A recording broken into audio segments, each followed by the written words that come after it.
Vidal, a news associate at the AFC-USA. Today, I'm speaking with Adrian Morrow, a foreign correspondent based in Washington, D.C., covering U.S. politics for the Globe and Mail, which is Canada's national daily newspaper. Hi, Adrian. Thank you for joining me today. Thanks for having me, Tamsin. So, you are a foreign correspondent from Canada, and Canada and the U.S., we bear a lot of similarities culturally.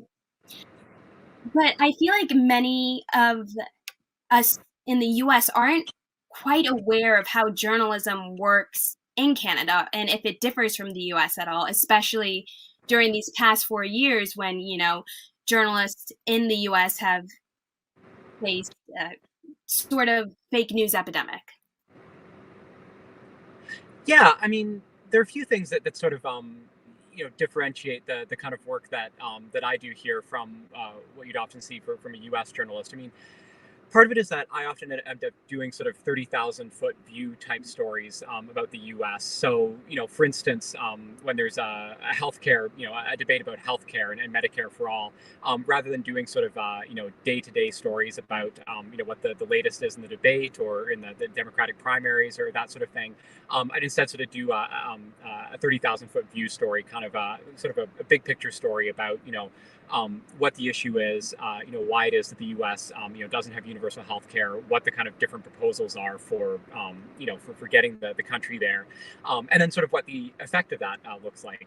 What it looks like to talk to people who are uninsured or underinsured, and what it's like sort of not having access to health care. So that's sort of the main difference, I guess, is that as a foreign correspondent, I'm often trying to take sort of a bigger picture view and sort of try to explain. You have to sort of explain a lot of things politically in the U.S. to an international audience.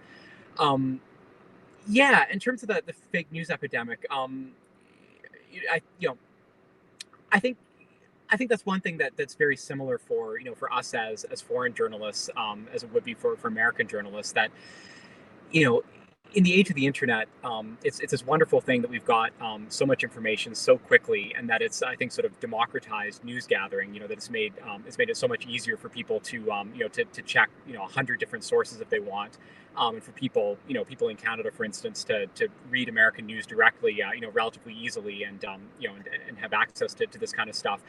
But I think it's also made it even more important than ever to have professional journalists, whether they're Americans writing on the U.S. for primarily an American audience, or they're Canadian journalists writing about the U.S. for a Canadian audience. Having professional journalists helps sort of filter through all the sort of false information or stuff that's kind of written with with a spin, or sort of written in bad faith.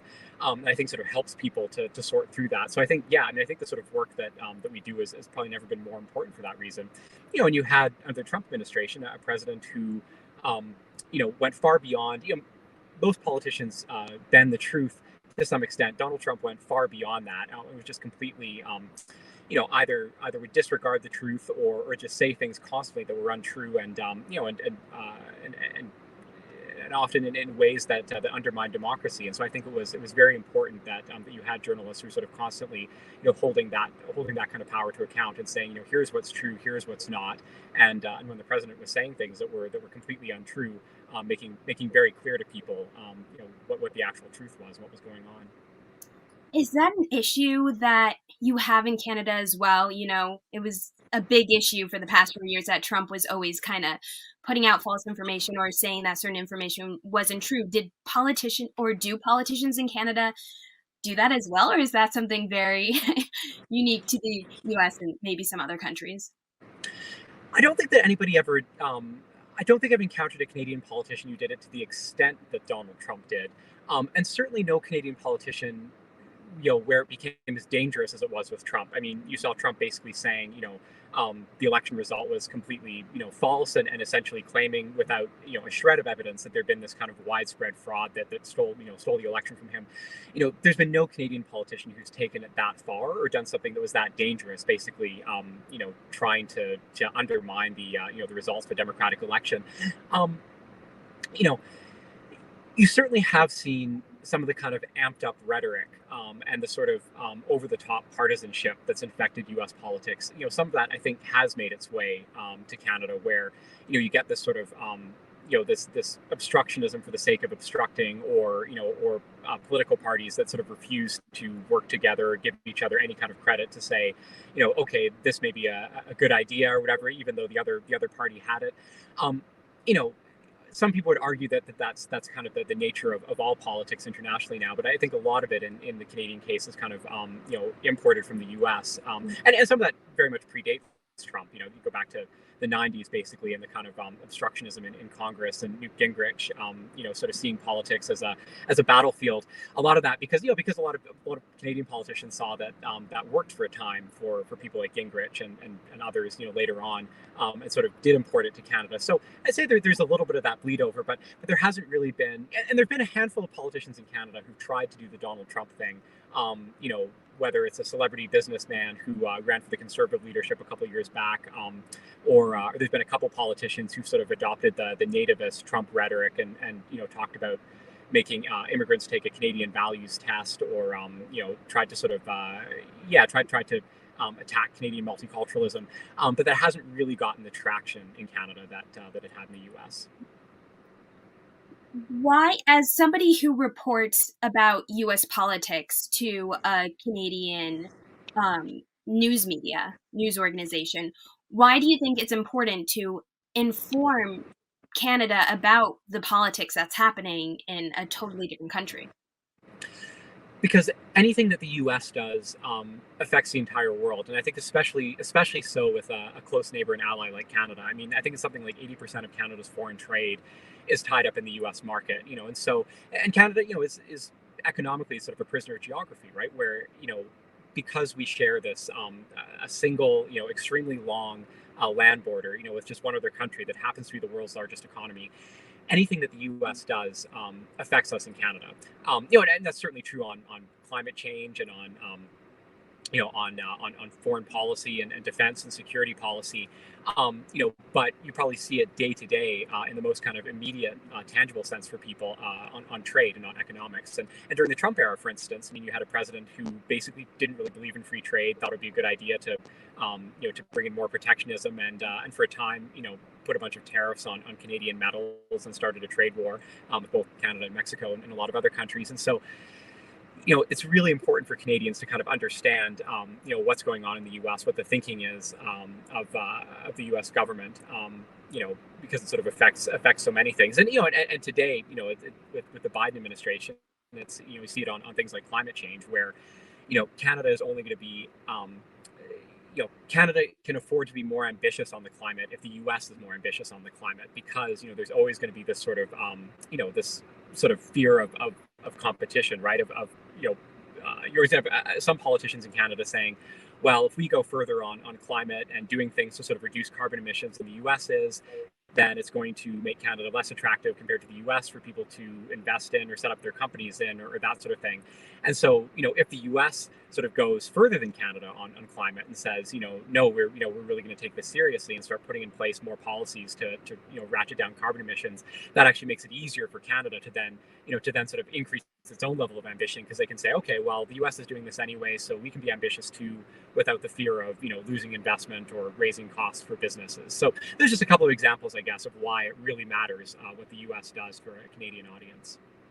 I'm not sure if this is anything you know the answer to, but on your website, are you able to know if the articles you post about U.S. politics, do those get a lot of traffic? Is that something that also Canadian consumers are really interested in? Yeah, they do. I mean, and I sort of put it into two categories. I mean, number one is during the Donald Trump era. I mean, anything you wrote on Donald Trump immediately rocketed to the top of the charts. I mean, people were just fascinated by the guy, and I mean, especially so in the first 2-3 years of the Trump phenomenon, but really right through his term. I mean, Canadians were just riveted by the Trump extravaganza, as everybody was around the world. But then secondarily, it's really anything that's about the U.S. with a Canadian angle is really popular, and more so than stories that are purely about the U.S. I've found that you can write a story about say healthcare in the U.S. or sort of very purely about an issue in the U.S. That the Canadians will read.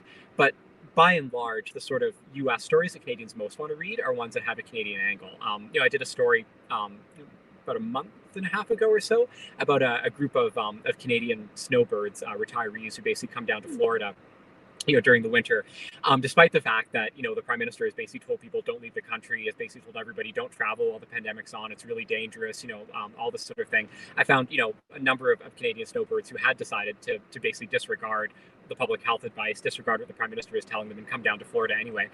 When I wrote that story, it just, shot to the top of the charts. I mean, it got, an enormous amount of readership and interest in Canada, because I think it sort of, touched on the pandemic, touched on the U.S. and had a Canadian angle to it. So that's always sort of the thing that the people want to read about.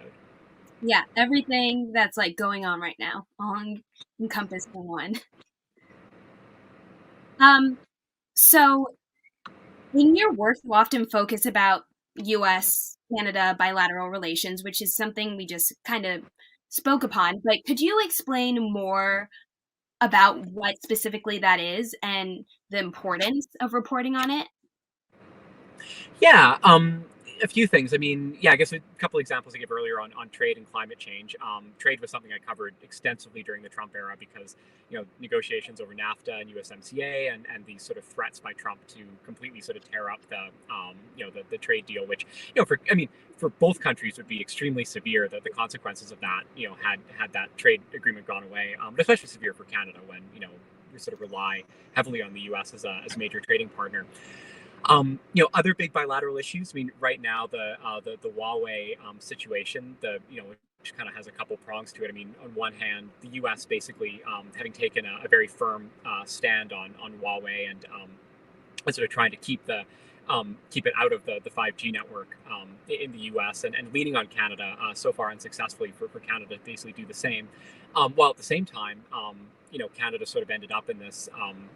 In the middle of this dispute between the U.S. and China, because Canadian authorities served a U.S. arrest warrant on Meng Wanzhou, the Huawei CFO. So that's another good. And then there's been this kind of question, dating back to the Trump administration, now in the Biden administration, of how much is the U.S. Willing and able to do basically to help Canada sort of push back at China after China, essentially arrested 2 Canadian citizens and accused them of espionage as a retaliation over the Meng Wanzhou situation. So that's a good example of sort of an ongoing story where, it's a function of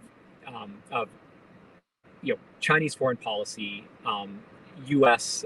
Judicial system, and their foreign policy towards Iran, basically. That's kind of ensnared Canada, and where there's this whole kind of question of to what extent will the U.S. Actually, and what are they going to do to sort of help Canada rescue its citizens in China and get out of this situation. So things like that, from big picture things to things that affect people's lives to very sort of specific stories like the Meng Wanzhou Huawei situation. All of that is sort of these are all sort of bilateral files that matter a great deal to Canadians. Mm-hmm. And so, as you've been a foreign correspondent based in Washington, D.C. for a few years now, so you've covered like so many, historical events, especially some that have happened more recently. What was it like covering the Capitol riots? Yeah, it was. I think people talk about shocked but not surprised. Where on one hand, having spent 4 years, or I guess 5 years, because I did a little bit of reporting before I moved down to DC in the U.S. Spending 5 years kind of covering the Trump phenomenon and meeting a lot of people who, who really had this kind of conspiratorial mindset, and thought that like the entire system was rigged against the U.S. or rigged against them. To a certain extent, it maybe wasn't hugely so. And on top of that, the fact that there was so much sort of increasingly violent rhetoric that I heard, over the previous year from Trump supporters who talked about rebellion and talked about, taking up arms against, against Democrats. and against against Black people and against anybody that they hated. Um, and then on top of that, this kind of rising conspiracism of people in Trump world who thought that there really was some sort of global cabal or whatever that was out to get them. On one hand, it maybe wasn't surprising that all of that kind of culminated in what happened on January 6th. But at the same time, being there for it, I was sort of surprised in the moment that it kind of went that far, because I remember walking around in the mall earlier in the day, talking to in the couple of hours before the riot happened, talking to to people in the crowd, who said a lot of very sort of violent things. I mean, remember there was one guy with a pitchfork, whatever, he was talking about, we could, basically, if Trump isn't still president after January 20th, we're going to come out in force and we'll have, more than pitchforks. We're talking to another guy who had a noose, basically, was talking about, hanging Democratic legislators, stuff like that. Um, you know, you got that feeling that there was this enormous tension. But it really wasn't until you actually saw people, pushing past the police, beating up the police, throwing things at the police, and storming into the building, that it sort of became clear, like, okay, this is really happening. This is what's going on now. And so yeah, so it was, I mean, it was very sort of surprising in the moment, even though on the other hand, it sort of felt like everything had kind of been building to that, and that I talked to enough people in Trump world over the previous years or whatever, that that to a certain, that you could see where this came from, and you could see that it was maybe building to something like that. And how did you go about reporting on the riots to a Canadian audience? Because, like you said, for some of us U.S. citizens, even though it was shocking, it wasn't so surprising. But for citizens in a totally different country, they may have a totally different reaction. Yeah, I mean, I did a couple of things. So that day, I was sort of reporting from the scene, like I was tweeting a bit and gathering video and some stuff like that. And then sort of in the evening, I went back and sort of wrote up just kind of a news story of sort of what had happened that day, and I was sort of trying to go for kind of explaining basically with the information we had at the time, kind of start to finish, sort of what had happened that day, as well as sort of trying to explain a little bit of the context of why of why it had happened. So that was sort of that day where it was sort of things were so crazy and fluid. I was just sort of trying to get out whatever I could, as well, but still trying to put a little bit of perspective on it for a Canadian audience.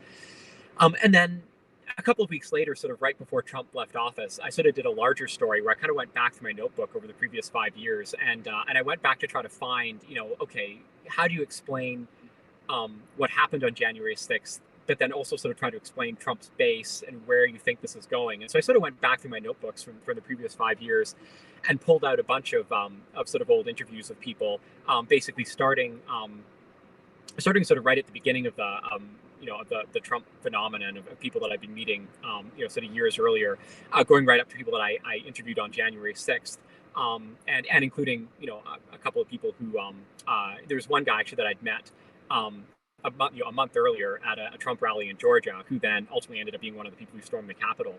And he basically said all this sort of violent stuff to me in Georgia, but all the violent stuff he was going to do, and then it seems attempted to act on that a month later. So I sort of went back and pulled all that stuff together and tried to kind of explain, okay, where did this come from? To say, Trump's base has always been this kind of sort of accented around the culture war, and we talk about, people talk about economic anxiety as kind of a motivating force for Trump's people, but from the the Trump supporters I met, it was more this kind of this sort of nativist kind of sort of culture war aspect that kind of tied people together. And because a lot of Trump supporters I met were not people experiencing economic anxiety, they were actually relatively well off, but they had this kind of feeling that, whether it was based on race or based on immigration, that something about their country was slipping away, and that was sort of what they were fighting for. And then on top of that, you had this this increasing violent rhetoric and this increasing conspiracy theory, credulity among Trump supporters. And that sort of seemed to me that was kind of what led to January 6th. And the sort of conclusion I came to is that it doesn't seem to me that a lot of that is really going away. That, certainly after January 6th, it does seem like there's been a bit of a reckoning. That that things have quieted down by comparison to that. But at the same time, it just felt like this was so the kind of feelings that led to that, the kind of nativist anger, I guess, and xenophobic anger among a lot of Trump supporters. It was so sort of widespread, so deep seated. It went back for so many years that it's hard for me to kind of imagine that it completely goes away. Mhm. And what was the Canadian reaction to the audience once it was reported? I mean, I'm sorry. What was the Canadian audience's reaction to the riot once it was reported? Yeah, I mean, absolute shock. I mean, from what I could tell, like it didn't seem that anybody in Canada was really expecting it to go that far. So I think people in Canada were just as surprised as people in the U.S. and just as riveted by it. I mean, people were certainly in the Canadian media, people were talking about it for the next week, 2 weeks, whatever. It felt like the dominant story. So it's funny. There a lot of the kind of day-to-day back and forth in U.S. politics, Canadians don't pay that much attention to, and you really have to sort of explain it to people. I was talking earlier about the healthcare debate, and that's a great example where it's something that involves so many policy details. It's a sort of thing that a Canadian audience doesn't tend to follow day to day, and so when you write about it, you really have to write about it in these kind of broad brush, sort of 30,000 foot terms, and do a lot of sort of explaining to say this is what U.S. healthcare looks like, and this is exactly what the proposal is to change it. But there are certain things that cut through. Donald Trump sort of cut through to a Canadian audience, and the Capitol riot was something that really cut through, where people were paying just as much attention, I think, back home from the coverage I was reading, as they were here. And as a foreign correspondent, you've been in the unique situation where you get to become familiar with both US media and then Canadian media. So you reported for two American presidential elections. Did you notice a difference in either the US or Canadian media between the two? I mean, I think in 2016, the most notable difference was that it felt like you had a lot more latitude as a Canadian reporter to sort of just call a spade and say, here's what's going on in the US. Where it felt like the US media, in the way that they covered Trump in 2016, was being very I guess very careful to sort of present both. Like it was, I think they were trying so hard to be fair to Donald Trump and fair to Donald Trump supporters that they often would just sort of present, here's what Donald Trump said, without necessarily putting in a lot of context. And so there are certain things like I remember, writing about Donald Trump in 2016 and sort of outright saying that he was using xenophobic rhetoric, or that he was being xenophobic.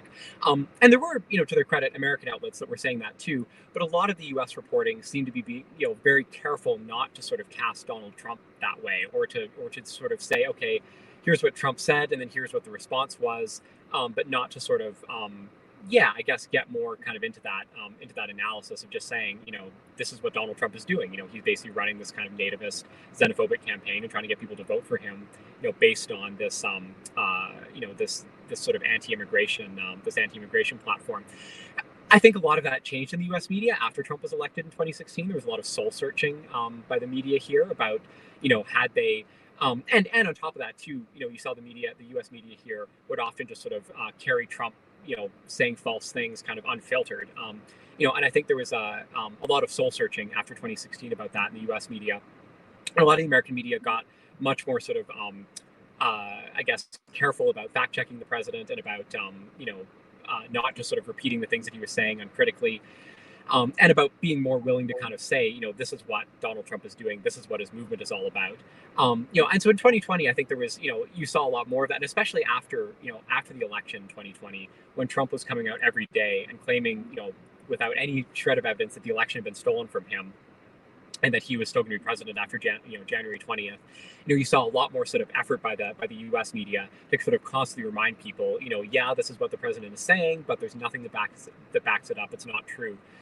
So it sort of felt in 2016. I think you saw a real noticeable difference. By 2020, I think less so, and I think by 2020 there's a lot more. The U.S. media was a lot more careful, I think, to to sort of fact check Trump in real time, and to sort of push back on what he was trying to do when he was essentially undermining the Democratic result of the election. And what is the experience like now? It's only been a few months since Trump left office, but we're under a totally new president who has totally different values. Have you seen a change in journalism and the media? Yeah, I mean, I guess there's sort of a couple of things. I mean, on one hand, yeah, I mean, Biden is running a much more kind of conventional administration. Just about the way that he handles just about everything is much more, how just about any other politician at that level would handle things. Rolling out policies in a relatively sort of planned, methodical fashion, and saying, okay, we're going to do this, we're going to do this, we're going to have these kind of negotiations, that we're going to kind of present this sort of legislation. Everything sort of day to day operates, yeah, in a much more sort of linear, clearly planned out fashion than it did during the Trump administration, where things were very freewheeling, and you didn't know sort of one day to the next what they were going to do. Um, Biden, despite sort of on a day-to-day level being significantly less headline grabbing than Trump, is trying to do a lot of ambitious stuff, and I think is trying to move relatively quickly on implementing. Did a huge COVID relief package, doing infrastructure. I guess on Wednesday it's going to unveil a big sort of a social policy bill, which will have some healthcare stuff and paid parental and family and medical leave. Um, so it's in a sense, it's kind of this shift from Donald Trump, who I think made news constantly for the more for I guess the sort of style of how he was doing things, and kind of grabbed the media constantly by saying outrageous things and doing outrageous things. Biden, I think, is sort of directing attention more based on kind of the substance behind what he's doing, and the fact that he's trying to sort of roll out these kind of big ambitious policies. Um, so I mean, it remains to be seen, but things sort of feel, and I guess the other difference too is that with Donald Trump, he did do a lot of very substantive stuff that deeply affected people. I mean, you look at the way that they went around, rounding up unauthorized immigrants in the U.S., the way that they were that he basically did sort of implement these the kind of anti-immigration agenda that he ran on. But often I think a lot of those stories got sort of lost beneath the kind of drama of the day, and so with somebody like Joe Biden, I mean, you don't really have that to the same extent, because so far there's been relatively little drama by comparison to Donald Trump, and so I think Biden has kind of put the emphasis on his policies, and sort of and I think a lot of the coverage has kind of reflected that, where you've seen a lot more sort of a lot of the coverage has been sort of more focused on what exactly Biden is doing as president, because he is doing a lot of big ambitious stuff, but he's also sort of run a relatively I guess by Trumpian standards, a relatively sort of dull, methodical type of administration, where the interesting stuff is what he's doing, and not sort of necessarily how he's doing it. Yeah, there's definitely a lack of entertainment now that Trump is gone. Have you seen a decrease in Canadian viewership in news articles about US politics now that Trump isn't the focus anymore? I mean, it's kind of hard to say, because I've certainly gotten a lot of viewership on like the stuff that always did well under Trump, the kind of U.S. Canada relations stuff that still does very well under Biden. For instance, there's this whole sort of question over you know now that there's a new administration in, and Biden has basically paid a lot of lip service to having a warmer relationship with his allies, including Canada. And he and Justin Trudeau appear to get along very well. Is that actually going to lead to any kind of tangible policy change? And maybe the first sort of proof point of that is, the U.S. has this has far more sort of vaccine capacity than Canada.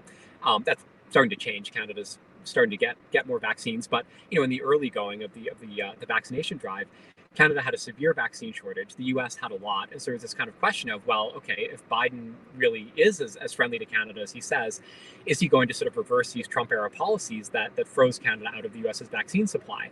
And the answer was no. Basically, that Joe Biden kept in place these protectionist measures that Trump had, where they basically said, all the vaccine that's produced in the U.S., the U.S. sort of has right of first refusal, and only once the U.S.'s all the U.S. government contracts are sort of satisfied, then Pfizer and Moderna can start exporting their vaccines to Canada and to other countries from the U.S.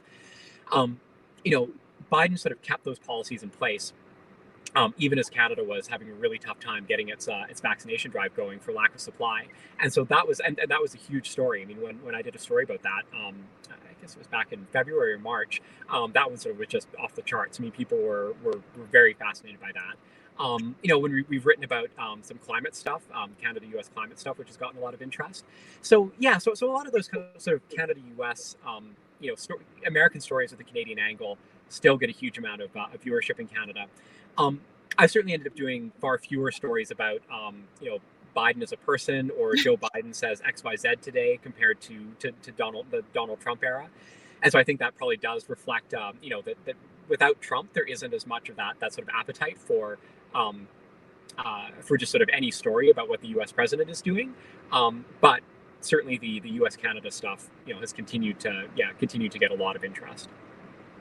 And to finish up our talk today, I was hoping you could give advice to future foreign correspondents or correspondents who are just starting out in their career, since you've had, such great experience as a foreign correspondent from Canada. Yeah, that's a good question. I mean, I guess number one is find a way to differentiate yourself, because the U.S. Particularly that DC is such a heavily saturated media market. The U.S. media is always going to cover the sort of day-to-day ins and outs, the sort of every sort of incremental development in American politics very, very closely. And so you sort of have to find a way to do 30,000-foot stories, or find a niche, and maybe the way that you do that is by covering the relations between the U.S. and your country, because that's something that that your readers definitely want to read. But maybe some of it is just sort of taking advantage of the fact that you don't have to sort of satisfy a day-to-day desire for every detail on the latest sort of congressional negotiations or what's happening in the West Wing. And you can kind of take a 30,000-foot view and write stories about whether it's okay, let's explain Donald Trump's base, and what is it that motivates people in the Trump base, and what is it that journalists often get wrong about Donald Trump's base, or maybe it's about explaining the healthcare situation in the U.S. or the pandemic situation in the U.S. So I think maybe that's certainly the lesson I've learned, that you really have a wide canvas here, and you have all this sort of room to to kind of do these big picture things that I think sometimes get lost in the day to day with U.S. media that's covering stuff so closely. Great. Thank you so much for speaking with me today, Adrian. Thanks for having me. I hope you have an excellent rest of your week and an excellent rest of your drive. I will. Yeah, you too. Take care. Right. Have a good one.